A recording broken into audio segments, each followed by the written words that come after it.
ഇനി ഇവിടെ നിൽക്കാൻ പറ്റില്ല. രാത്രി ആയി കഴിഞ്ഞാൽ യക്ഷികളുടെ ഫാഷൻ ഷോ കണ്ടു മടുത്തു. ദാഹിക്കുമ്പോ ഷാർജ ഷേക്ക് കുടിക്കുന്ന പോലല്ലേ രക്തം കുടിക്കുന്ന ചരക്കകത്ത് കൂടിയിരിക്കുന്നത്. ഇനി ഞാൻ ഇവിടെ നിന്നാൽ എന്റെ ജീവിതം വവ്വാല് ചപ്പിയ മാങ്ങ. അവിടെ നിൽക്കുക. തിരിഞ്ഞു നോക്കില്ല ഞാൻ. ഇതുവരെ ചെയ്ത പണിയുടെ കൂലി ഈ ഓട്ട് കിണ്ടി കൊണ്ട് അഡ്ജസ്റ്റ് ചെയ്യാന്ന് വിചാരിച്ചു. മുതലായിട്ടല്ല. കൂലി തന്നില്ലെങ്കിൽ തച്ചന്റെ ശാപം നിങ്ങളുടെ തലയിരിക്കും. എന്നാൽ വരട്ടെ. നീ പോവില്ല രൗത്തമ. ഗുരുവിന്റെ സമ്മതമില്ലാതെ നീ മനയുടെ അതിർത്തി കടക്കില്ല.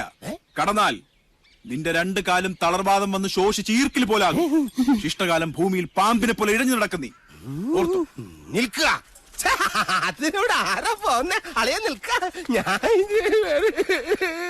എന്നെ കൊന്നിട്ട് പോരെ. നോക്കുക, നിനക്ക് ഗുരു കൊണ്ട് പോകൂടാ.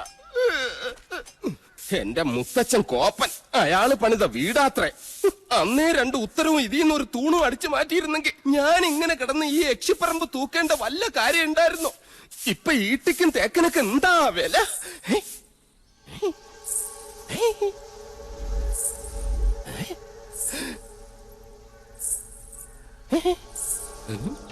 എന്തോ കിലുങ്ങുന്നുണ്ട്. ഇങ്ങനെ നിൽക്കുന്നോണ്ടായിരിക്കും. ഇരിക്ക. യമനെ കൊന്നിയാമ്പ കൊമ്മിട്ടിരിക്കുന്ന പാർട്ടിയായ യക്ഷിപ്പറമ്പെന്ന് പറഞ്ഞത് പിടിച്ചില്ലായിരിക്കും. സാവിത്രി അമ്മേ, എന്നെ കൊല്ലരുത്. ഞാൻ സാവിത്രിയല്ല, തുളസിയാ. അതിനിടയ്ക്ക് പേരും മാറ്റിയോ? മാധവേട്ടനില്ലേ?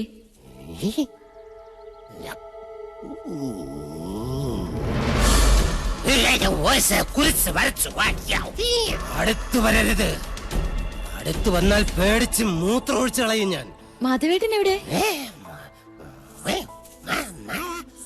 മാധവേട്ടൻ എവിടെ? മാധവേട്ടനോ? എന്നെ കൊണ്ടൊന്നും പറയിപ്പിക്കരുത്. തലയ്ക്ക് വെളിവില്ലാത്ത 3-4 നമ്പൂരി ചെക്കന്മാരെ പിടിച്ച് അടുപ്പിന് ചുറ്റും ഇരുത്തിയിട്ട് സ്വാഹ സ്വാഹ എന്ന് പറഞ്ഞ് കുറച്ച് എണ്ണയും കോരി ഒഴിച്ചാൽ ഒരു യക്ഷിയെ തളയ്ക്കാൻ പറ്റില്ല. യക്ഷിയെ തളയ്ക്കണമെങ്കിൽ ഏഷ്യാനെറ്റിലെ കടമറ്റത്ത് കത്തനാർ തന്നെ വരണം. അത് നിനക്ക് എങ്ങനെ അറിയാം? ഞാൻ കത്തനാർ സീരിയലിൽ കണ്ടിട്ടുണ്ട്.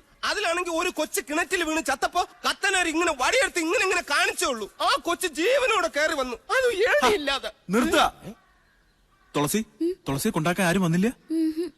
വരിക.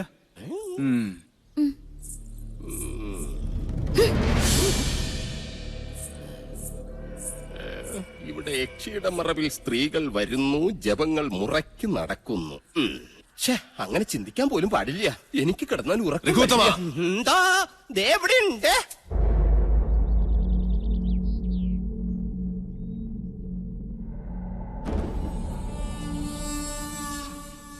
ഒന്നും എടുത്തു ചാടി അങ്ങോട്ട് ചെയ്യണ്ട.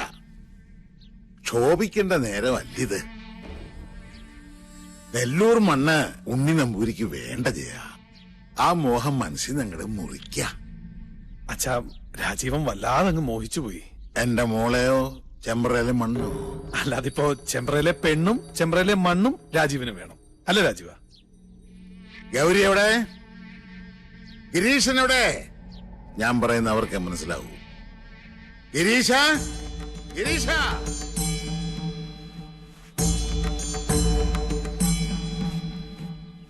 എടത്തി. ഹായ്, ആരാ ഇത്? പട്ടാഴിയില്ലത്തെ ആത്തയമ്മയോ? ഇവിടെ നിന്റെ ഏടത്തി ഇരിക്കണത്? പടിയിറങ്ങി പോയ മൂശട്ടെ.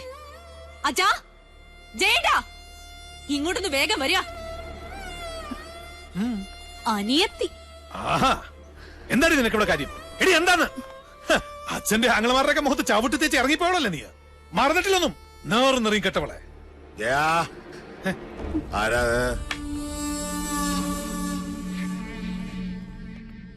കണ്ടില്ലേ അച്ഛാ? ഇറക്കി ഇവിടെ പിഴച്ചവളെ. എന്താണാവോ വരവിന്റെ ഉദ്ദേശം? ഗുപ്തനും മക്കളും ചത്തു നശിച്ചോന്ന് കണ്ടുറപ്പിക്കാനാ? അപ്പൊ ഉറപ്പാണ് അച്ഛന് എല്ലാം നശിക്കൂന്ന്. അവന്റെ അച്ചിപ്പണി ചെയ്ത് നടക്കുന്ന നീ ഞങ്ങളെ ശപിക്കുന്നോടി. അച്ഛാ, ഈശ്വരനെ കരുതി, എന്നെ കരുതിയിട്ടല്ല. അച്ഛന്റെ ഏട്ടന്മാരുടെയും നന്മയ്ക്ക് വേണ്ടിട്ട് പറയാ. മുഖവുര വേണ്ട. മാധവേട്ടനോട് ചണ്ടയ്ക്ക് നിൽക്കരുത്. എന്റെ ഒരു അപേക്ഷയാണ്. കേട്ടില്ലേ? ഇവള് പറഞ്ഞെന്റെ പൊരുളച്ഛന് മനസ്സിലായില്ലേ? നമ്മുടെ ചോരയ്ക്ക് വേണ്ടി ഇവള് ദാഹിക്കുന്നു. ലക്ഷണം കൊള്ളാം. ആദ്യം യുദ്ധം ചെയ്യാൻ കടവ് കിടന്ന് വേളിക്കാരൻ വരുന്നു. പിന്നാലെ സമാധാന ദൂതുമായി സഹധർമ്മിണിയെ പറഞ്ഞയക്കുന്നു. എന്താ ഇതിന്റെയൊക്കെ അർത്ഥം? മക്കളെ, പട്ടാഴിക്ക് ഭയം ബാധിച്ചിരിക്കണോ? മടങ്ങിക്കോളാ, ഇല്ലെങ്കിൽ നിന്റെ ശവം കൊണ്ട് അവന്റെ മുഖത്തേക്ക് വലിച്ചെറിയും. അച്ഛൻ പറഞ്ഞ കേട്ടില്ലേ? ഇറങ്ങി പൊടി മൂദേവി. കംസജന്മം എത്ര അനുഭവിച്ചിട്ടും മതിയായിട്ടില്ല അല്ലേ? അതേടി, ഞാൻ കംസൻ തന്നെയാ. ഈ അടിവയറ്റിലൊരു കൃഷ്ണുണ്ണി വളരുന്നുണ്ടെങ്കിലേ വലുതാമ ഇങ്ങോട്ട് പറഞ്ഞു വിട. ഈ ജയൻ ഇവിടെ തന്നെ ഉണ്ടാവും. ബാക്കി അവനോട്. അത്രയും ആയുസ് നിനക്കില്ല ജയ. തൊടില്ല നീ. വഴിതെറ്റിയിട്ടായാൽ പോലും ജീവിതത്തിൽ ഒരിക്കലും ഇനി ഈ മുറ്റത്ത് കാലുകുത്തരുത്. മനസ്സിലായോ? അനന്താ, ഇത്രയും വണ്ടിയിലേക്ക് കൂട്ടിക്കൊള്ളു.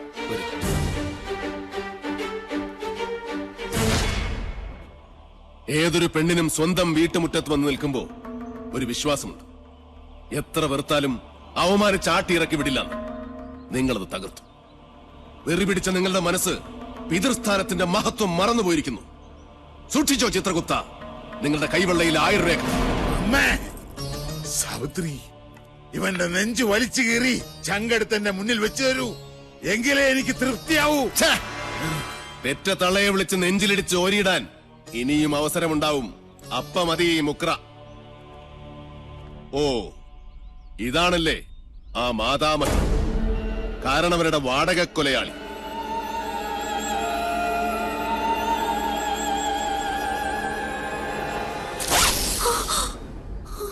ഒളിസേവയ്ക്കിറങ്ങുന്ന ഈ ദുർദേവതയെ കണ്ടാൽ 2ആയി വലിച്ചു കീറും മാധവൻ. ഓർത്തോ?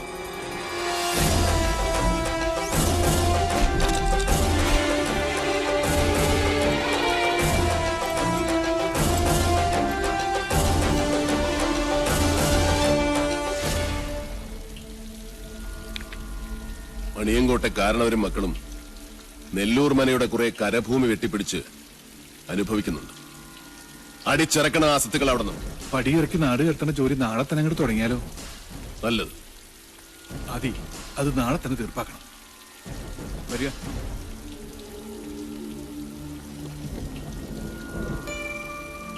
എന്താ കണ്ണ് കലങ്ങിയിരിക്കുന്നത്? ഒന്നുമില്ല, എന്തോ ചെറിയ കരട് കണ്ണിലെ പാറ വീണു, അത്രേ ഉള്ളൂ. എനിക്കറിയാം, തന്റെ കണ്ണിലെ കരട് ഞാനാണിപ്പോ. അയ്യോ, എന്താ ഇങ്ങനെയൊക്കെ പറയണേ? ശത്രു തന്നെയാണ് മാധവൻ. ശത്രുവായാലും മിത്രമായാലും ആക്രമിച്ചു കീഴടക്കുന്നത് എന്റെ സ്വഭാവമാണ്. അച്ഛന്റെയും ആങ്ങളമാരുടെയും ജീവന് വേണ്ടി മിത്ര എന്നോട് യാചിക്കരുത്. വിട്ടുതരില്ല ഒന്നിനെയും ഞാൻ.